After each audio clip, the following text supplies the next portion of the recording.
Hola, ¿qué tal? ¿Cómo estás? Muchísimas gracias por vernos y escucharnos en todas tus redes sociales. Soy Carlos Fabre y este es tu canal de Público y Privado.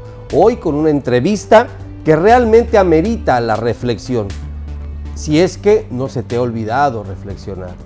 Amerita también al ver el esfuerzo y todo lo que en sí encabeza una mujer que ha generado un gran liderazgo, pero sobre todo una gran posibilidad de éxito para muchas mexicanas aquí en los Estados Unidos y mexicanos también.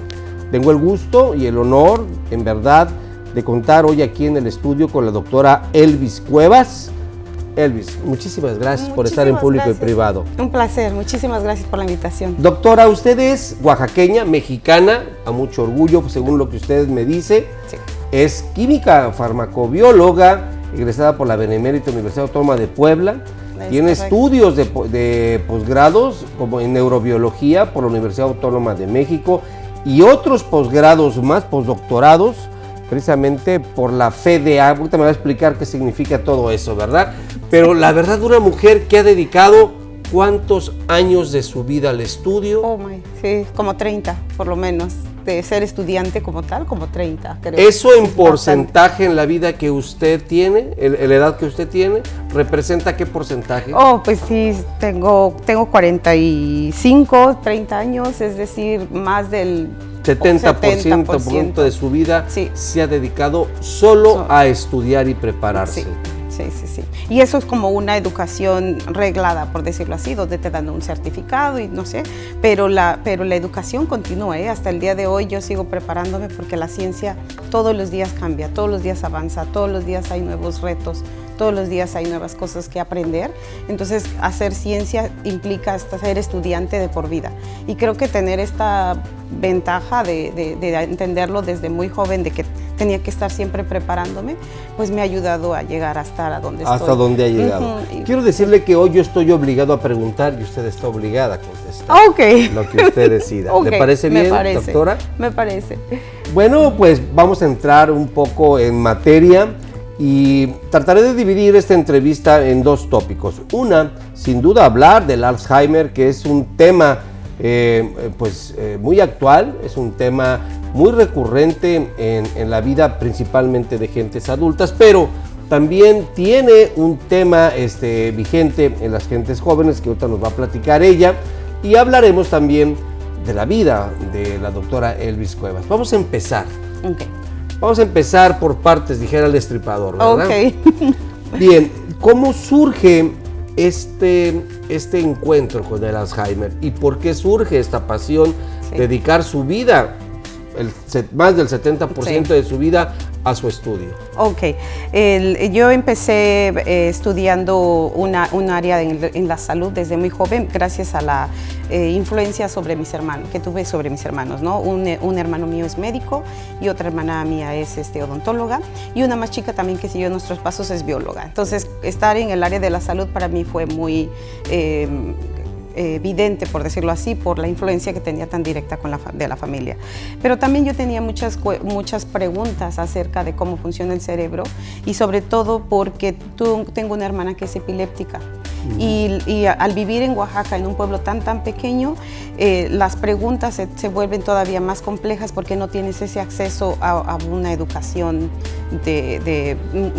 ni siquiera después de la secundaria, que vendría siendo el bachillerato. Nosotros en mi pueblo no teníamos ni bachillerato, entonces las preguntas eran así como de ¿quién me las va a responder si no hay ni siquiera una educación, ¿verdad? O una educación mayor. Entonces, para mí fue como de, pues no sé a quién preguntarle, porque incluso para ella fue muy difícil que empezara a tomar un tratamiento de su epilepsia, porque todos tenían una concepción mágico, ya sabes, estas ideas mágicas que hay en los pueblos de que, no, le hicieron el ojo, no, le hicieron el mal, no sé, muchas cosas que eran ilógicas, y que para mí yo decía, pero es que esto no me hacía sentido.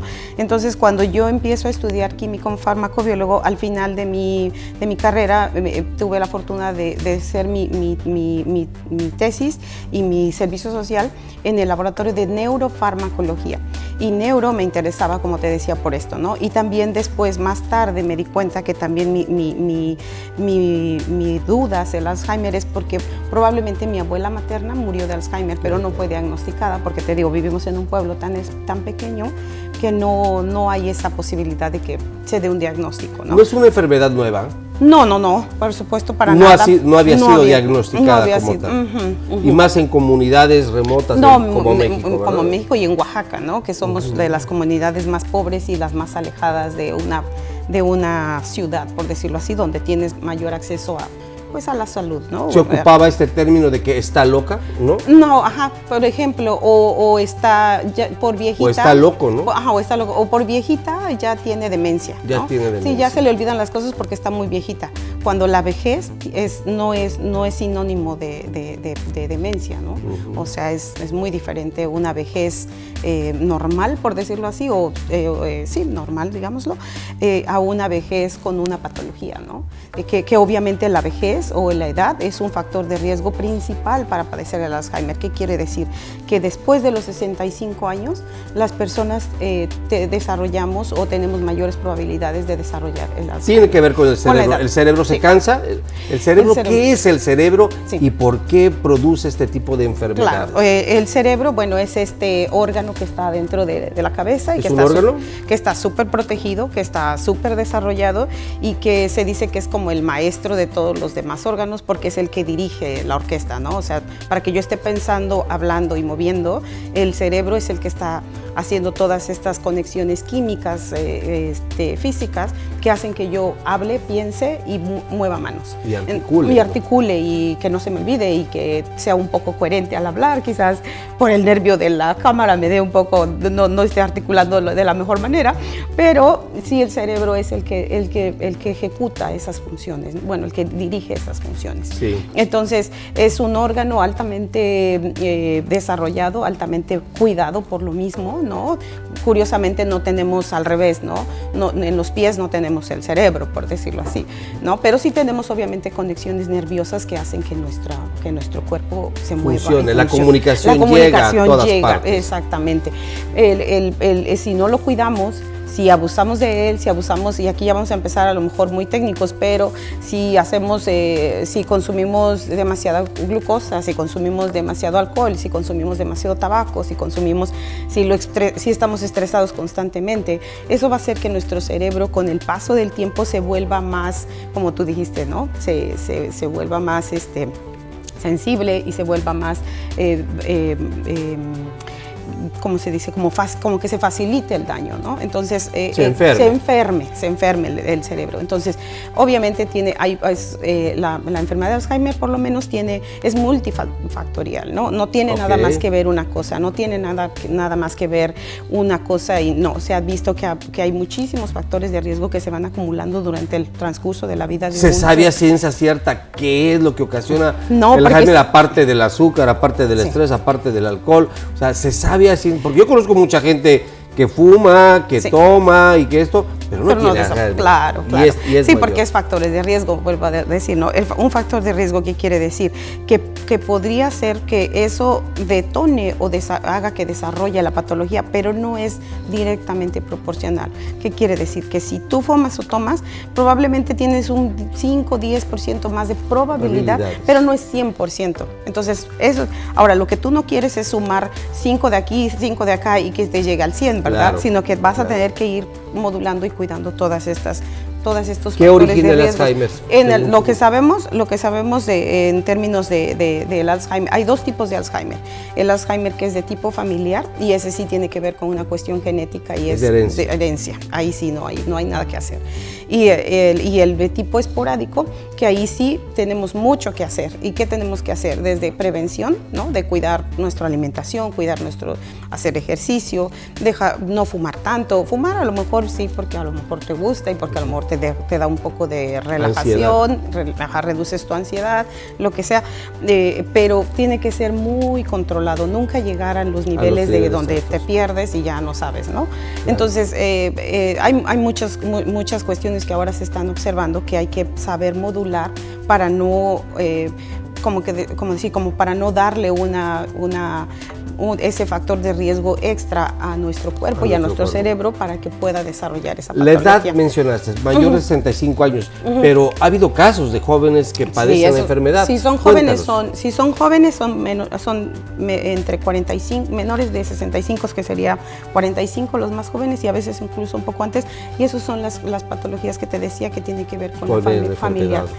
Cuando es familiar, sí o sí te va a dar antes de los 65, mucho antes. Entonces hay comunidades ya muy caracterizadas, por ejemplo en Colombia, que se le llama incluso la enfermedad del paisa, que tiene que ver con esto de que les da la patología entre los 40 y 45, ya empiezan a desarrollar estos problemas de demencia.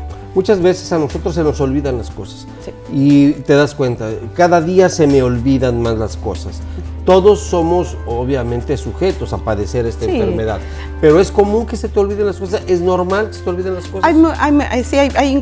Hay unas personas que inmediatamente dicen lo más común, ¿no? De que se te olvidan las llaves. ¿Dónde dejé las llaves? ¿No? Ese es como el típico ejemplo.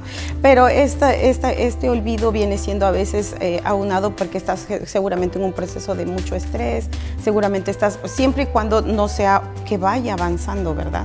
Porque si va avanzando, suponte que hoy perdiste las llaves, pero como dentro de un año ya se te empieza a olvidar, empiezas a poner, por ejemplo, cosas que van en la cocina, en el baño. Por ejemplo, dejar la leche el bote de leche en el baño, o dejar algo del baño en la cocina, que son cosas muy evidentes que tú dices, caray, no lo olvidaría yo aquí. Eso no lo haría de ninguna otra manera. Exactamente. Entonces, y es progresivo, ¿no? Esta patología es progresiva. ¿Qué quiere decir? Que año con año la evidencia de la pérdida de la memoria va siendo tan gradual que llega a una demencia total, donde las personas ni siquiera ellas mismas se reconocen frente a un espejo. Pueden verse en un espejo y no reconocerse. Bueno, a mí me pasa también seguido, ya no me reconozco. Oye, y sobre todo si un día te levantas así, ¿no? Ferozo y dices, no soy yo. Así es, querida doctora. Oye, la manera de curarlo, ¿hay muchos medicamentos o no hay medicamentos? ¿O se han fabricado medicamentos expresos para esta enfermedad? Ok, hasta ahorita, como lo que tú también mencionabas, ¿no? De por qué enferma el cerebro, en este sentido todavía hay mucha desventaja en saber por qué, cuál es la causa, ¿no? Cuál es el origen, y por lo mismo no hay tratamiento. O sea, ahorita podemos decir categóricamente que no hay tratamiento. Sí, que cure. Sí hay un tratamiento que reduce probablemente la sintomatología, que quiere decir que, por ejemplo, hay fármacos que lo que van a hacer es que esa persona no pierda la memoria tan fuertemente y tan gradualmente como se va, que la retrase un poco, que a lo mejor no tenga problemas de ansiedad como se ven si se le dejara así que se desarrolle solita la patología, sería súper grave además, ¿no? Porque no solo desarrollan la pérdida de la memoria, también se vuelven ansiosos, se vuelven agresivos, se vuelven depresivos, se vuelven son muchas cosas las que van, porque el cerebro se va a afectar primero las partes. ¿Por qué se ve la pérdida de la memoria? Porque lo primero que afecta en el cerebro son esas regiones que están relacionadas con la formación de memorias, con la consolidación de memorias. Pero cuando ya empieza a afectar más y más áreas, porque lo que se ve que hay proteínas que se van agregando y estas proteínas van funcionando como si fueran un virus, por decirlo así, que va a desencadenar más contaminación alrededor, pues se va desarrollando y va afectando más y más áreas. Entonces, es progresiva totalmente. Entonces empieza a afectar las áreas donde se consolida la memoria y donde se forma la memoria, por eso es que se ve la pérdida de la memoria. Sin embargo, cuando ya afecta otras regiones que están relacionadas, por ejemplo, con el movimiento, con la conducta, con todo, ¿no? Exacto. Entonces empieza a afectar. Entonces, dependiendo del estadio de daño, tiene que ver con su forma de actuar de la persona, la conducta de la persona, ¿no? Hay muchos medicamentos aquí en Estados Unidos, supuestamente que se venden para el tema del Alzheimer. Es en sí un tema entonces de negocios de quienes elaboran esos medicamentos. Es en sí tú estás muy relacionada con el tema de medicamentos, ya que atiendes un área central que es el cerebro. Es en sí, voy a hacerlo directa la pregunta. Es en sí la medicina en los Estados Unidos un negocio. Ahí tengo que contestar desde dos posturas que podría tener, ¿no? La primera es, mi área como tal de investigación se centra más a evaluar la etiología de la patología. Entonces yo no estoy tanto ahorita involucrada en el diseño de fármacos, que ese es mi segundo nivel, mi segundo proceso, o el proceso que todos los investigadores queremos hacer, es encontrar la cura, ¿verdad? Claro. Y para encontrar la cura, pues tienes que proponer un fármaco. Y después ese fármaco, obviamente, hacer investigación es súper caro, o sea, no es así como de muy barato. Entonces, para eso, obviamente, necesitas capital, necesitas dinero. Entonces, en esos términos, quizás muchas personas o mucha gente podría decir, bueno, pues es que está haciendo negocio para desarrollar esa fórmula. Pero sí, eso es como en cuanto... O están haciendo negocio para que no se desarrolle esa fórmula, también puede ser. Ay, no lo sé, no lo sé quién tendría esa intención, pero puede ser, no estamos exentos. Ha habido en la historia... Imagínate que hubiera una cura para el cáncer. Es lo que te iba a decir, ha habido en la historia y ha habido se sabe en la industria que puede ser real o no real, no lo sé, no he investigado profundamente, pero sí se ha visto que, por ejemplo, hay quienes quienes, por ejemplo, dicen, pues ya está la cura, o no está la cura, para, por ejemplo, manipular a lo mejor un poco la parte económica, pero eso yo creo que ya tiene que ver con una parte que tiene que ver con ser humano. Tú como investigador, ¿qué valores tienes? Tu ética, ¿no? Tu ética como ser humano, tu ética como tus valores, ¿no? De cómo es, qué es lo que tú quieres hacer para la sociedad. Si quieres ganar dinero, seguramente vas a hacer cosas que, si solo es ganar dinero, y aquí otra vez vuelvo con dos posturas, ¿no? Una cosa es que quieras ganar dinero desde una forma ética y que quieras ganar dinero desde como se pueda. Y a lo mejor muchos cometen el error de que dicen quiero ganar dinero a costa de lo que sea y entonces se pierden, ¿no? Ahorita que existe el cáncer se me vino a la mente este problema que hubo en México de los niños que recibían agua de una inyección en lugar del fármaco, ¿no? En Veracruz. En Veracruz. Creo que tú sabes mejor de eso, pero bueno, el punto es, imagínate que enfermó el tipo que lo hizo para ganar un dinero, falsificar vacunas y ponerle solamente agua como tratamiento. Voy a tocar un tema más reciente. Okay. Y yo sé que tú eres, obviamente, no es tu tema, no área de investigación, pero es un tema que está en boga en México. El tema de la pandemia. Hubieron, para muchos críticos, una gran cantidad de muertos que no debieron haber muerto. Desde tu punto de vista como científica, ¿tú crees que la atención a la pandemia mediante ciertos medicamentos que mataban piojos era el protocolo adecuado para atender la pandemia? No, por supuesto que no. Y ahí hay varias cosas que hay que analizar, ¿no? Se dio un problema muy complejo porque ahí nos dimos cuenta lo no preparados que estábamos para una pandemia, a todos los niveles, pero mucho más a nivel científico, ¿no? Porque debería de haber un mecanismo de haber desarrollado desde antes una posible vacuna para cuando ya desde antes se había venido diciendo, pero no hubo un seguimiento real, no se le dio la importancia. Estás hablando de real. México, ¿verdad? Sí, en este momento. Y no solo en México, en todos lados se dio, pero hablamos de México. Entonces, no hay unas, ¿cómo se dice? Estos mecanismos de seguridad pública a nivel de personas preparadas, de que haya realmente un grupo donde no hay un interés. Que no haya interés de realmente tener un grupo donde solo se dedique a eso, ¿no? Porque dicen, ¿para qué voy a gastar algo en lo que probablemente ni va a pasar, ¿no? Siempre pensamos, ni va a pasar, ¿para qué voy a gastar dinero? Pero además un dinero que tampoco tengo, porque, como seamos sinceros, en México no contamos con una seguridad económica como para decir, voy a invertir en esta investigación donde puede ser que en un futuro nos vaya a ayudar, nos vaya a servir. Voy a hacer dos preguntas y las voy a hilar una con otra. Okay. En el tema de la investigación, ¿tú consideras que México es vanguardia en temas de investigación? ¿O en qué lugar pondrías tú a México en temas de investigación? Pero investigación aplicada, obviamente, sí, al beneficio humano, pero porque hay muchos tipos de investigación.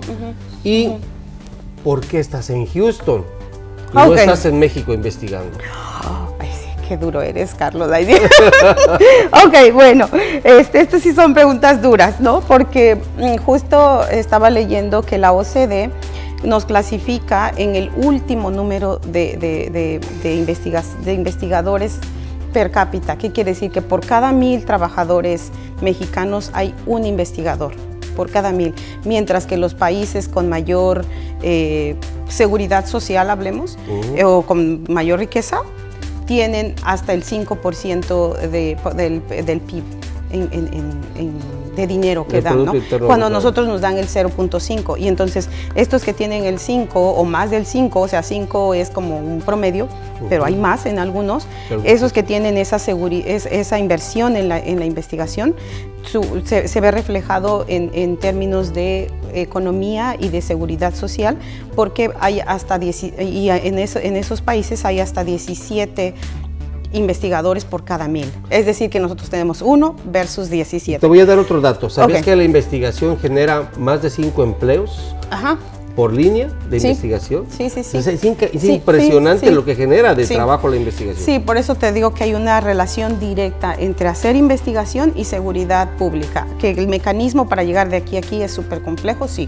Que para que lo analices es otra charla profunda, sí. Claro. Pero la asociación es directa, ¿eh? O sea, entre un país que tiene investigadores, la seguridad social es mayor, la economía, la seguridad social en general es mucho mejor. ¿Y por eso estás en entonces, ahora, ¿por qué llegué a Houston? Bueno, sí, evidentemente yo no tuviera, eso lo tengo súper claro, yo no tendría incluso esta entrevista contigo hoy en este día si yo me hubiese quedado a hacer investigación en México, porque a lo mejor no tendría los más de 40 papers que tengo. Por ejemplo, no estaría trabajando en una institución donde básicamente donde yo estudio, donde yo trabajo, aunque yo tengo un título de profesora, yo lo que hago, 95% de mi trabajo es hacer investigación básica del Alzheimer. Okay. O sea, a mí me pagan solo por hacer investigación, cosa que en México no pasa. En México tienes que ser profesor, investigador, y realmente va en ese sentido. Primero eres profesor porque ocupas como el 80% siendo profesor y 20% haciendo investigación. Y ese uno es el que cuenta en los 1000. Entonces imagínate cuándo van a alcanzar un nivel. Por ejemplo, si yo me hubiese quedado en México, estoy segura que hubiera... ¿No hay investigador de tiempo completo entonces? No hay. ¿Hay investigadores parciales? Parciales. Investigadores parciales, muy duro. Qué fuerza declaratoria. Y mal pagados también, muy mal pagados. Muy mal pagados, y los fondos que llegan para hacer, como te digo, si aquí en Estados Unidos, no recuerdo mucho en cuánto está el Producto Interno Bruto para investigación, pero estoy segura que es más del 5%. 5%, sin duda alguna. Sin duda alguna. En México estamos en el 0.5%, 10 veces menos. Y eso, el 0.5% es el viejo, porque ahora que hubo tanto recorte, lo que sé es que es del 0.3, o sea, lo bajaron en lugar de aumentarlo. Entonces imagínate qué calidad de investigación se va a hacer.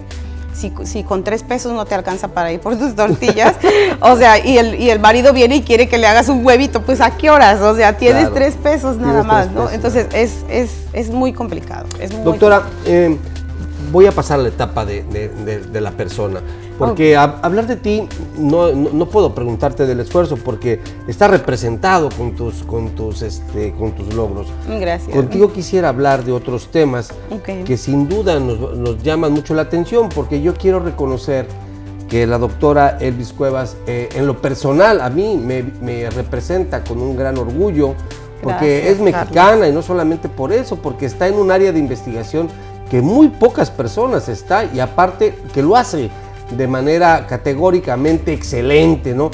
Y eso para mí ha sido un gran hallazgo aquí en Houston, ver cuántos mexicanos y mexicanas están haciendo un trabajo en materia de investigación en este país y contribuyendo precisamente a la comunidad. Quiero preguntarte, ¿por qué es necesario para la gente que nos ve? Esto ha reflejado sin duda mucho esfuerzo, como dije, pero ha reflejado también muchos olvidos. ¿Te has olvidado de vivir? ¿Te has olvidado de tener familia? ¿Te has olvidado de ti? No. ¿Hay un Alzheimer? No, creo que de hecho una frase que siempre conservo es de: no hay desarrollo profesional sin desarrollo personal. y eso es y viceversa. Es un juego de personal, profesional, personal, profesional. Siempre tienes que estar en ese loop, ¿no? Y a veces hay ocasiones en las que sí, por supuesto, tengo que invertirle mucho más tiempo a la profesión, porque viene el tiempo de que hay que publicar, que hay que aplicar para recibir más fondos, y sí, en ese momento a lo mejor descuido un poquito mi parte personal, pero no al grado de olvidarme de quién es Elvis Cuevas. Nunca. ¿Eres casada? Soy casada. Soy felizmente casada, 27 años casada. Wow. Sí. Entonces el marido ha estado en todo este proceso, así que lo entiende súper bien. Lo entiende muy bien, que esa es otra de las ventajas. Es una gran ventaja. Muchas ventajas. Él siempre ha estado apoyándome, siempre ha estado al pie del cañón, como digo yo, y por eso digo, nunca la he olvidado, ¿no? ¿No tienes hijos? No tengo hijos, también esa fue una elección desde muy joven que hice. ¿Pero no tiene nada que ver con tu profesión? No. ¿Esta decisión, pues? No, creo que no. Esta decisión yo la tomé mucho antes de incluso ingresar a la universidad. Entonces yo tenía muy claro desde niña que no quería ser mamá, pero y lo que sí puedo dar es que lo que sí puedo decir es que fue una ventaja, porque he estado en pláticas con amigas del área, que se les hace súper complicado y que a veces tienen que tomar incluso una decisión de a veces pausar un poco su área científica para ser mamás, ¿no? Porque no tenemos todavía esa... socialmente no hemos desarrollado un mecanismo donde las mujeres estemos 100% integradas como los hombres al área de trabajo. Ya olvida tú si ves científica o si es la señora que hace el aseo de algún lugar. Todas tenemos el mismo problema, independientemente, claro. Porque no hay un... No lo había pensado así, sí, pero tienes toda la razón. Todas tenemos el mismo problema. Y digo, por fortuna yo no he estado en ese, entonces a lo mejor no puedo hablar tanto del tema en función de que lo haya vivido, pero sí lo he visto como otras compañeras, por desgracia, tienen que a veces decidir entre regresar a casa a cuidar a los hijos y pausar un rato su parte profesional y luego seguir. En mi caso he tenido la fortuna de no parar, ¿no? Después de la maestría llegó el doctor, después de la licenciatura llegó la maestría, después el doctorado, el postdoctorado y ahora trabajando. Entonces todo fue como muy reglado y muy funcional por todo junto. Sí, todo junto, sí. Doctora Elvis, hay temas cruciales en la personalidad de alguien y en este caso en ti. Yo quisiera preguntarte, esta concepción del mexicano que migra, porque tú eres una migrante, sí, de alguna otra manera. No, soy migrante, tal cual. ¿Marca o ha marcado para ti algún tema discriminatorio en este país? ¿Ha marcado para ti algún tema discriminatorio por ser mujer? ¿Ha marcado para ti algún tema discriminatorio el hecho de que hables de temas que pocas mujeres hablan? Yo directamente no lo he sentido, pero mucho tiene que ver también con mi forma de ser. Yo soy demasiado positiva y a veces como de peco de ser positiva y a veces me dicen, ay, tu positivismo tóxico y no sé qué, y yo, está bien. Entonces a veces no lo veo y justo no lo veo como que en ese momento, después de que salgo de esa situación, luego lo valoro y lo digo, oh no, sí hubo una discriminación. Te voy a contar una situación que pasé cuando era estudiante de doctorado. Uno de mis tutores, el primer comentario que me hizo fue de, si quieres hacer un doctorado, no puedes embarazarte durante el proceso de doctorado. Yo digo, como dicen, me entró por acá y me salió por acá. ¿Por qué? Porque yo tenía la convicción de que no quería ser madre, entonces para mí embarazarme no era un problema, ¿no? Yo no quería tener hijos.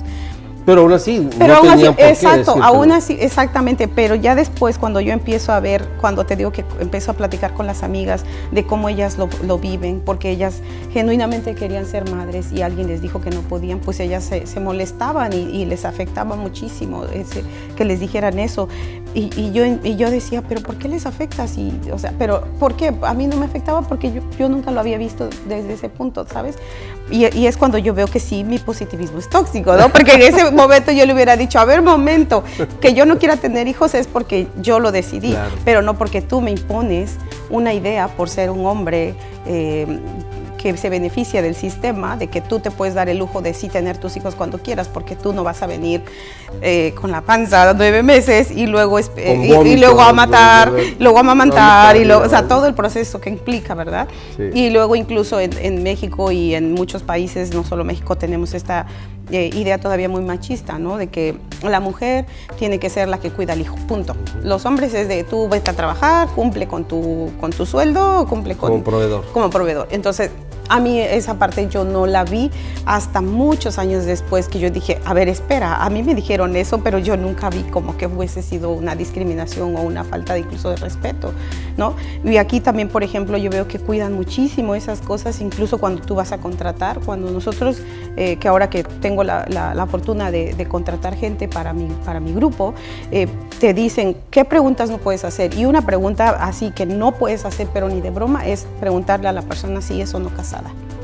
¿Por qué? Porque no tiene nada que ver con tu función como trabajador, no tiene nada que ver si eres casado o no casado. O está embarazada, exacto, o estás embarazada o planeas tener hijos. No, esas son preguntas prohibidas. Aquí son prohibidas.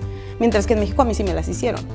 Entonces sí es como una cosa de qué bueno que se esté empezando a sensibilizar, qué bueno que se esté empezando a decir qué preguntas puedes hacer, qué preguntas no puedes hacer, porque a veces incluso uno por las ideas que trae uno anteriores, se te hace normal hacer esa pregunta, claro. Pero para alguien puede ser ofensivo porque a lo mejor suponte que está en un proceso de que no se puede embarazar y que ya está en mucho estrés la persona y tú le dices, ¿quieres embarazarte? Y pues, no, pues, en lugar de que te conteste, pues yo creo que te la recuerda y se pone a llorar, ¿no? De acuerdo contigo. Entonces hay muchas cosas que ahora, muchos temas que se van viendo y así como detalles de discriminación como tal yo no lo sentí, pero porque te digo, porque yo soy como muy positiva y digo, seguro está de malas y viene de malas y me dijo ese comentario, pero si no me afecta le doy la vuelta.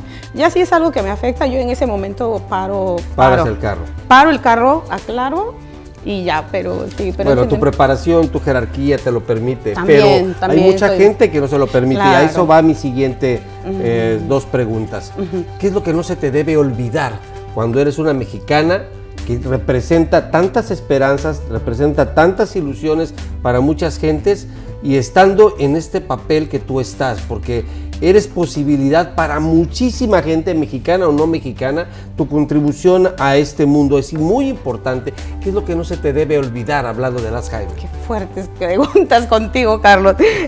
Bueno, creo que una de las cosas que no se nos debe de olvidar a todos los seres humanos es saber nuestros derechos, ¿no? Y saber nuestras raíces también, ¿no? Porque de dónde vienes, eso te va a dar como hacia dónde vas.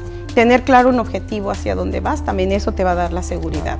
Tener claridad de tus necesidades tuyas, no las que quieres. Yo siempre digo esto, no lo que quiere tu mamá, no lo que quiere tu papá, no, lo que tú quieres.